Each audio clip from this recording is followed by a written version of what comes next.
Hey, Homestead Family.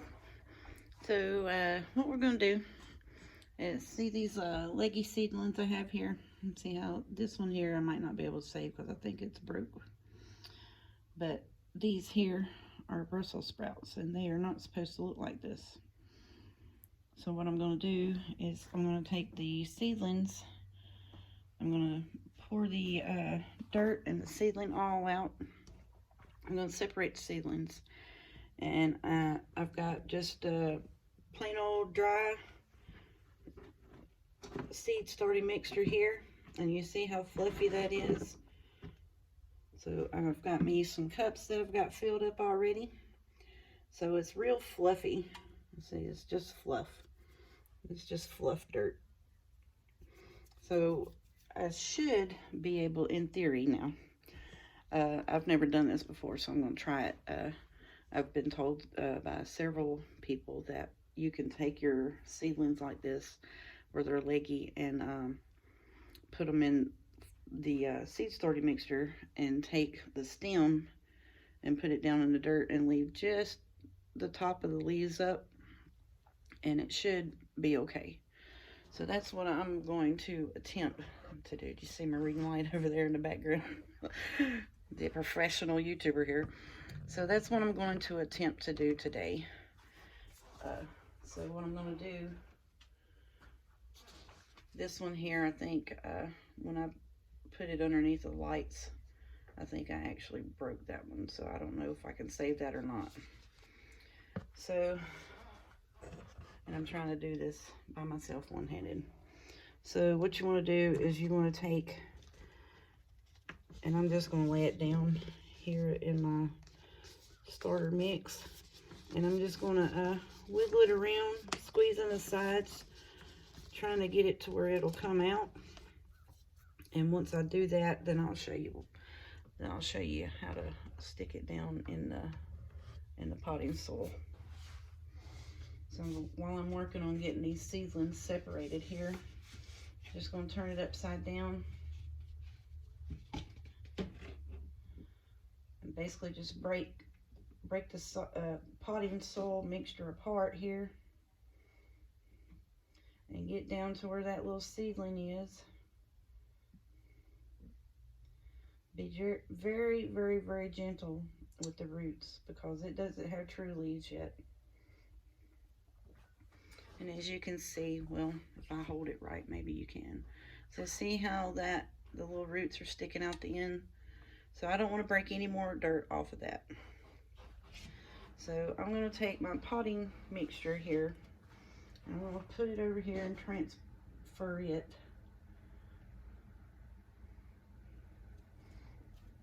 And pick up my camera, and good gracious, I got my hands dirty. So that's so funny to people that I'm a gardener and I don't want my hands getting dirty. Okay, so if you can see that where the soil is, so what I'm going to do is I am going to empty out. I'm going to lay this down first right here. So basically I'm going to just basically dig a hole and plant this like you would kind of outside, but we're going to transfer it over. And I want to transfer it over. I shouldn't have probably filled that up, so you can backfill it. So I'm going to put that down there. And you want to make sure that it's fluff. Now in most videos or people that I've talked to, you would want to take and put that stem down in there and then take like a soft pencil or let's see how we're backfilling this here. And it would probably work if I used both hands, but I'm just trying to show you what you would want to do. And you don't want your soil moist. You don't want it wet yet. So I'm trying to get this soil over here and keep you in frame. But you would want to backfill until that seedling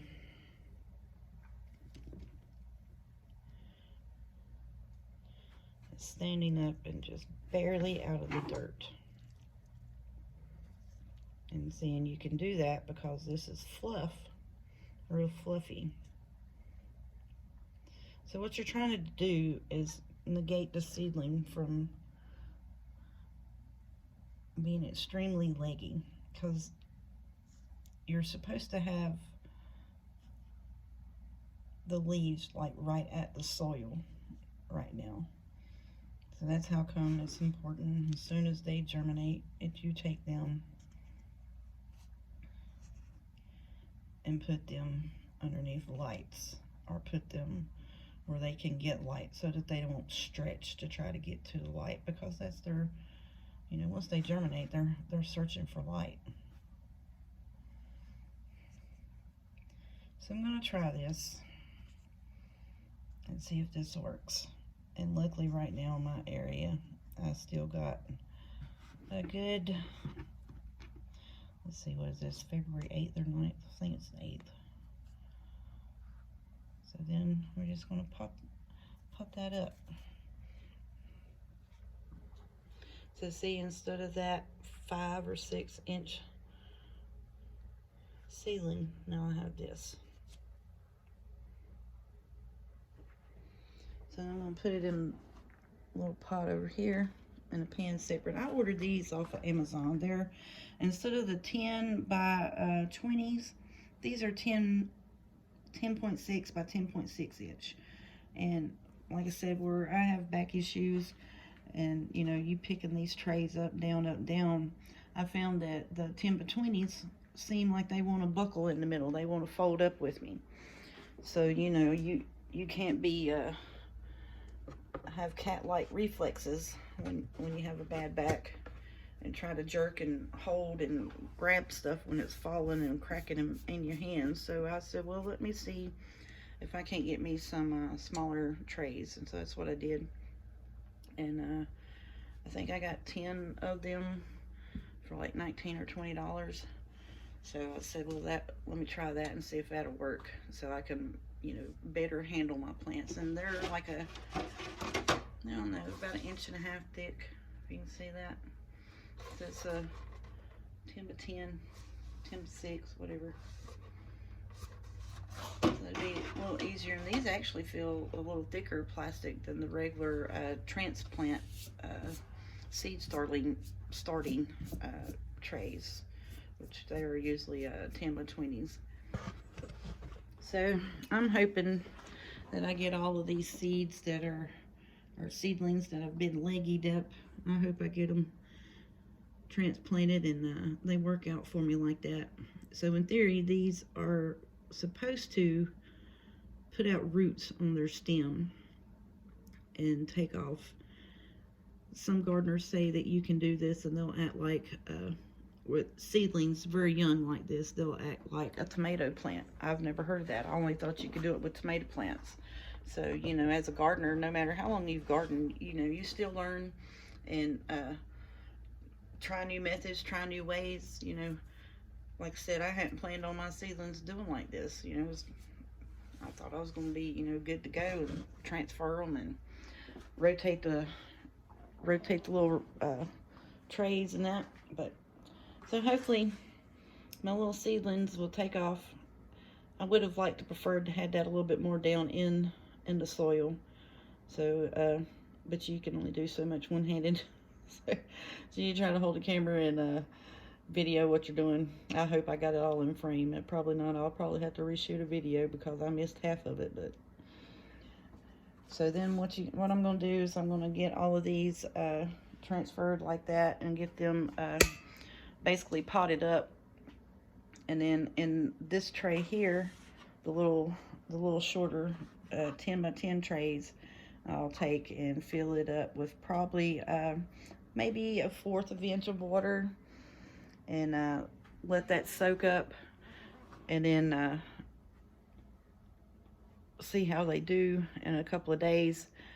Then I'm going to take and do some water-soluble fertilizer. Now, in the house, you don't want to use fish emulsion or you know, because that's the organic water-soluble fertilizer.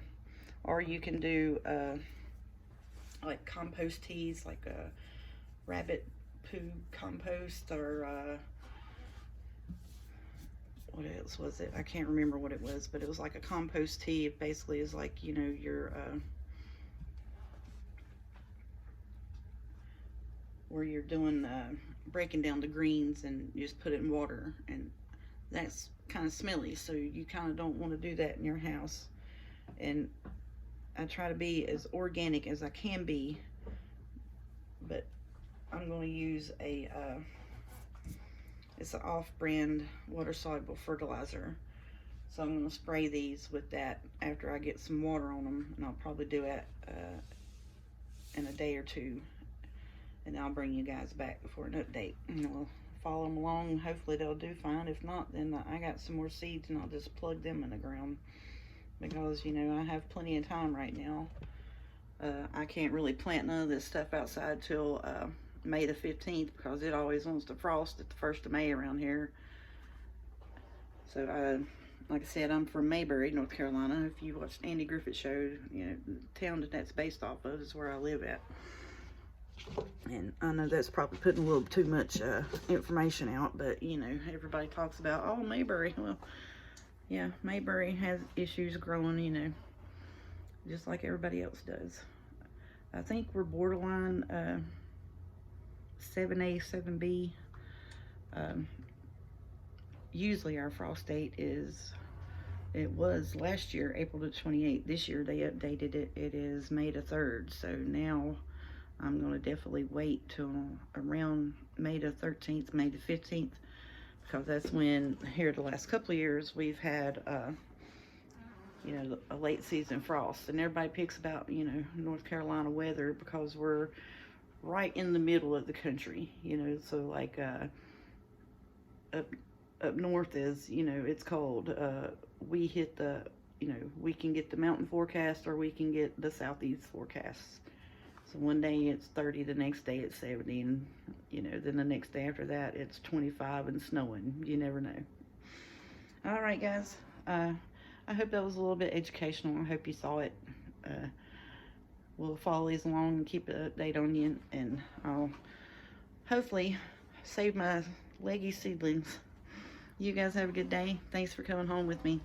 We'll talk at you later.